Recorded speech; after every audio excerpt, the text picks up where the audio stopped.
महाज्ञानी महाविद्वान तेनाली राम की ये दो बातें दोस्तों, अपने बच्चों, अपने परिवार, अपने जो घनिष्ठ मित्र हैं उन्हें ज़रूर बता देना।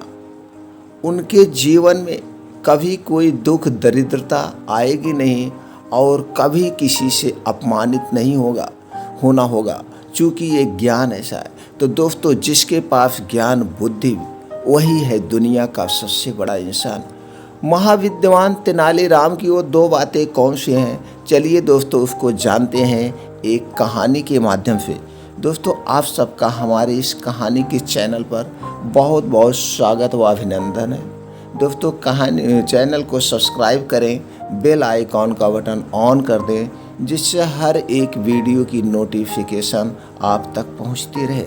दोस्तों, राधे राधे, जय श्री राम। चलिए दोस्तों, कहानी को शुरू करते हैं। राजा कृष्णदेव राय दूर दूर तक मशहूर थे। तेनालीराम ने भी राजा कृष्णदेव राय के चर्चे खूब सुने थे। तेनालीराम ने सुना था कि राजा चतुर और बुद्धिमानों का सम्मान करते हैं, इसलिए उसने सोचा कि क्यों ना राज दरबार में जाकर हाथ आजमाया जाए। लेकिन इसमें एक अड़चन थी कि बिना किसी बड़ी मदद के वो वहाँ तक नहीं पहुँच सकता था। ऐसे में उसे किसी ऐसे व्यक्ति की तलाश थी जो उसे राज दरबार तक पहुँचा सके। इस बीच तेनालीराम की शादी मगम्मा नाम की लड़की से हो गई। एक वर्ष बाद तेनालीराम के घर बेटा हुआ। इस दौरान तेनालीराम को पता चलता है कि राजा कृष्णदेव राय का राजगुरु मंगलागिरी नामक स्थान पर गया है। तेनालीराम वहां पहुंच जाता है और राजगुरु की खूब सेवा करता है और उन्हें महाराज से मिलने की अपनी इच्छा भी बताता। लेकिन राजगुरु था बहुत चालाक। उसने बड़े बड़े वादे रामलिंग यानी तेनालीराम से किए और उससे खूब अपनी सेवा करवाई, क्योंकि वह जानता था कि तेनालीराम जरूर कुछ न कुछ स्वार्थ सिद्ध करने वाला है। इस बीच राजगुरु ने सोचा कि अगर कोई चतुर इंसान राज दरबार में आ गया तो उसका सम्मान घट जाएगा। इसलिए राजगुरु ने रामलिंग से यानी तेनालीराम से कहा कि मुझे जब भी सही मौका दिखेगा मैं तुम्हारी मुलाकात महाराज से करवा दूंगा। इसके बाद क्या था, तेनालीराम राजगुरु के बुलावे का इंतजार करने लगा, लेकिन कई महीनों तक कोई खबर नहीं आई। इस बात पर कई लोग रामलिंग का मजाक यानी तेनालीराम का मजाक उड़ाने लगे और कहते कि भाई रामलिंग, विजयनगर जाने की तैयारी कर ली क्या? सब लोग यही व्यंग मारते थे। इस बात पर तेनालीराम कहता था कि उचित समय आने पर सब ठीक हो जाएगा।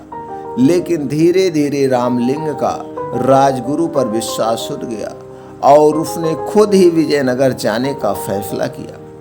वो अपनी माँ और पत्नी के साथ विजयनगर के लिए रवाना हो गया। यात्रा के दौरान किसी भी तरह की परेशानी आती तो रामलिंग राजगुरु का नाम ले लेता। रामलिंग ने अपनी माँ से कहा कि व्यक्ति जैसा भी हो लेकिन नाम ऊंचा हो तो सभी काम हो जाते हैं, इसलिए मुझे अपना नाम बदलना होगा। महाराज कृष्णदेव राय के प्रति अपना सम्मान प्रकट करने के लिए मैं भी अपने नाम के साथ कृष्ण लगाऊंगा। इस बात पर तेनालीराम की माँ ने कहा कि बेटा, मेरे लिए दोनों नाम बराबर हैं। मैं तुम्हें राम बुलाती थी और आगे भी इसी नाम से बुलाऊंगी। 4 महीने की यात्रा के बाद आखिरकार तेनालीराम विजयनगर पहुंच ही जाता है। उसे राज्य की चमक दमक देखकर बड़ा अच्छा लगा। बड़े बड़े घर, साफ सड़कें और बाजार को देखकर वह दंग रह गया। इसके बाद वहाँ कुछ दिन ठहरने के लिए उसने वहाँ के किसी परिवार से प्रार्थना की। फिर वो अकेला राजमहल की ओर निकल पड़ा।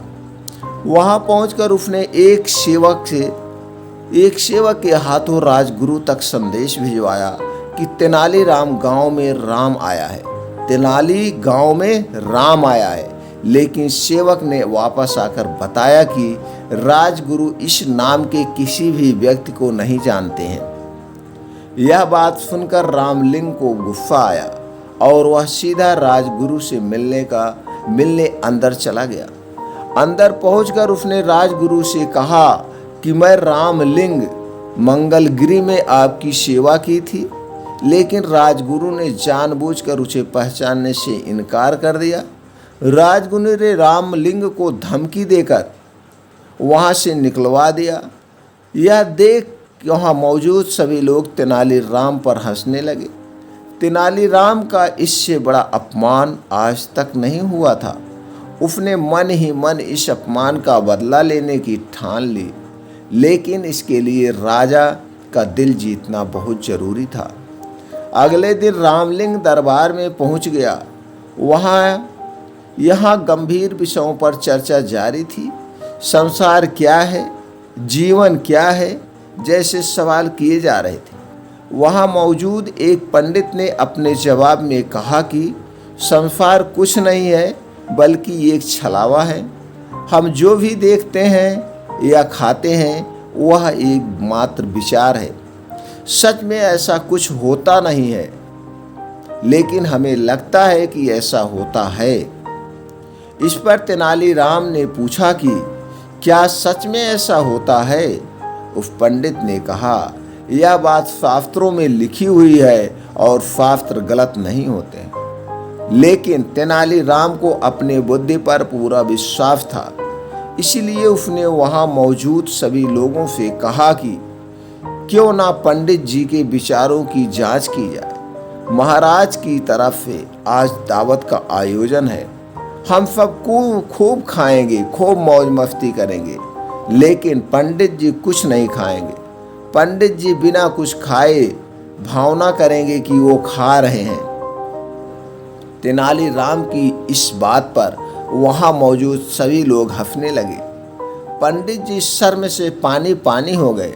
महाराज भी रामलिंग से बहुत खुश हुए और उसे स्वर्ण मुद्राएं भेंट की।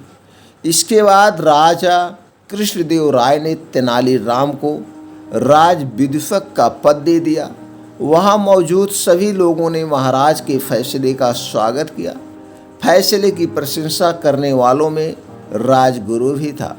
दोस्तों, इस कहानी से हमें क्या सीख मिलती है?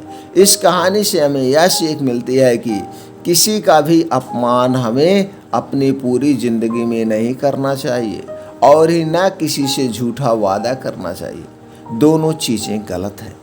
तो दोस्तों, जिसके अंदर ये दोनों गुण हैं, जिसके अंदर ये गुण हैं या अवगुण हैं, वो अपने अवगुण निकाल दे और अपने अंदर ऐसा गुण लाए जिससे आप भी अपने बुद्धि, विवेक, अपने ज्ञान से एक दूसरे का दिल जीत सकें और इस दुनिया पर राज कर सकें। तो इस कहानी से यही निष्कर्ष निकलता है, हमें कभी भी किसी का अपमान नहीं करना चाहिए, कभी किसी से झूठा वादा नहीं करना चाहिए और ये दोनों चीज़ें लाइफ के लिए आगे बढ़ने में हमारे लिए बाधक हो सकती है। हमें हमेशा अपने बुद्धि, विवेक का काम करना चाहिए। अगर हमारे पास बुद्धि और विवेक है तो हम दुनिया के हर इंसान का दिल जीत सकते हैं और अपना स्थान बना सकते हैं और आगे बढ़ सकते हैं, दुनिया पे राज कर सकते हैं, बुद्धि जिसके पास है। तो दोस्तों, इस कहानी से आपको क्या सीख मिले, कमेंट सेक्शन में हमें ज़रूर बताएं। फिर मिलते हैं ऐसी ही और ज्ञानवर्धक कहानी के साथ अगले वीडियो में। तब तक के लिए आप अपने परिवार के साथ खुश रहिए, एंजॉय करिए।